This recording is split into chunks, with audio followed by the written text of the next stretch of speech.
Vera já dirigia havia 4 horas seguidas. A estrada serpenteava entre os campos, desaparecia além do horizonte, e parecia que jamais teria fim. Para trás ficará a casa que ela já não podia chamar de sua. Para trás ficará o marido, que deixará de ser marido muito antes de ela arrumar as malas. Para trás ficará toda a sua vida anterior, correta, arrumada, construída segundo planos que nunca foram os seus. No banco de trás dormia Egor, 7 anos. Uma idade em que as crianças ainda acreditam em contos de fadas, mas já começam a suspeitar que os adultos lhes escondem verdades. Vera olhou para o filho pelo retrovisor. Os cabelos claros grudavam na testa, os lábios levemente entreabertos. Os cílios tremulando. Ele não sabia de nada. Não sabia que eles não voltariam. Não sabia que o pai ergueu a mão contra ela pela última vez na noite anterior, porque um próximo golpe ela decidirá não permitir. Ela não percebeu a figura na beira da estrada de imediato. Primeiro pensou ser um poste ou um arbusto, mas a figura se movia devagar, de forma insegura, como se a pessoa não caminhasse, mas flutuasse contra a corrente. Era uma velhinha pequena, curvada, usando um lenço escuro amarrado ao modo camponês, baixo até as sobrancelhas. Vera passou por ela, depois olhou no espelho. A velha permanecia parada, sem acenar. Apenas parada, olhando para o carro que se afastava. Ao redor, nenhum sinal de casas ou vilarejos, apenas campos, apenas o vento, apenas aquela estrada cinzenta e infinita. Preciso parar, disse Vera para si mesma, pisando no freio. Ela deu meia volta, aproximou-se da velha e abaixou o vidro. Para onde a senhora vai? Posso lhe dar uma carona? A velha não respondeu, olhou para Vera com olhos claros demais, quase transparentes, como água oceânica. Depois assentiu e abriu a porta. Sentou-se no banco da frente como se passasse a vida inteira entrando em carros de desconhecidos em estradas desertas. Trazia um cheiro de ervas, algo amargo, talvez artemísia, talvez hipericão. Vera retomou o caminho. A senhora vai longe? Não, não muito. A voz da velha era baixa, mas nítida. Até a curva. Vera assentiu, embora não lembrasse de curva alguma adiante. Seguiram em silêncio até que Egor começou a se remexer no banco de trás. Espreguiçou-se e abriu os olhos.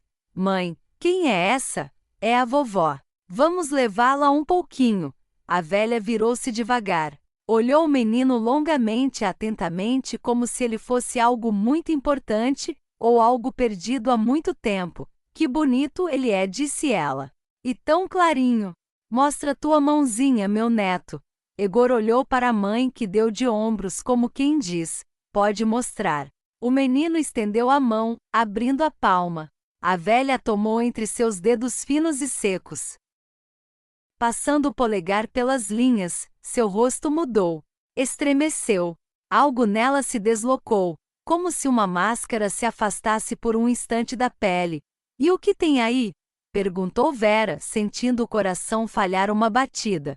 O que a senhora está vendo? A velha soltou a mão do menino, olhou para Vera com aqueles olhos transparentes e disse 3 palavras: ele não morrerá. Vera pisou no freio com tanta força que o carro derrapou. Egor deu um grito, agarrando-se ao encosto do banco da frente. O carro parou no meio da estrada. O motor morreu. O que a senhora disse? Vera virou-se para a velha, sentindo algo escuro e terrível despertar dentro dela. O que significa não morrerá? Por que ele deveria morrer? Quem é a senhora? A velha a observava com calma, quase com ternura. Tu sabes, minha filha. É para isso que estás viajando. Vera teve a sensação de que o chão sumia sob seus pés, embora estivesse sentada. Sentiu o passado, aquele mesmo que ela empurrara para o canto mais fundo da memória, romper a grade e emergir, feroz como um animal libertado. Ela sabia, claro que sabia. Egor nascerá fraco. Os médicos balançavam a cabeça, desviavam o olhar, murmuravam algo sobre malformações, sobre prognósticos, sobre a necessidade de estar preparada. Naquela época, Vera não dormia à noite, contava as respirações do filho, rezava para deuses nos quais nunca acreditara. E então um milagre: o menino sobreviveu. Ficou mais forte, tornou-se uma criança comum. Ela se obrigou a esquecer aquele horror, aquela espera constante pelo fim que deveria ter chegado. Mas não chegou. E agora, aquela velha, aquelas 3 palavras. E tudo voltou, tudo desabou. Como? Como a senhora sabe disso? Sussurrou Vera. Eu ouvi, disse a velha, falando devagar, pesando cada palavra. Vi faz muito tempo, ainda antes de ele nascer. Vi em sonho um menino clarinho, que devia partir cedo, cedo demais. Mas algo mudou. Alguém mudou. E quem mudou? Tu, minha filha. Foste tu. Vera silenciou. No banco de trás, Egor ficara quieto, como se sentisse que algo importante estava acontecendo e algo que ele não deveria interromper. Naquela noite, continuou a velha, quando ele tinha 2 meses. Tu te lembras daquela noite? Vera lembrava. Egor parara de respirar. Ela acordara com o silêncio, um silêncio terrível, morto, que não deveria existir. Agarrou o filho, sacudiu-o, gritou, fez alguma coisa. Ela mesma não lembrava o que. Depois chegou a ambulância. Os médicos disseram que fora síndrome da morte súbita infantil, e que ela havia chegado a tempo, que tiveram sorte. Mas Vera sabia, não fora sorte. Naquela noite, ela entregará algo, algo seu, pela vida dele. Nunca soubera explicar em palavras, mas desde aquela noite havia dentro dela um vazio, frio, ecoante como uma casa abandonada. Tu pagaste, disse a velha. E o preço foi alto. Mas deves lembrar, valeu a pena. Ele viverá uma vida longa, uma boa vida. Terá filhos, netos. Será feliz.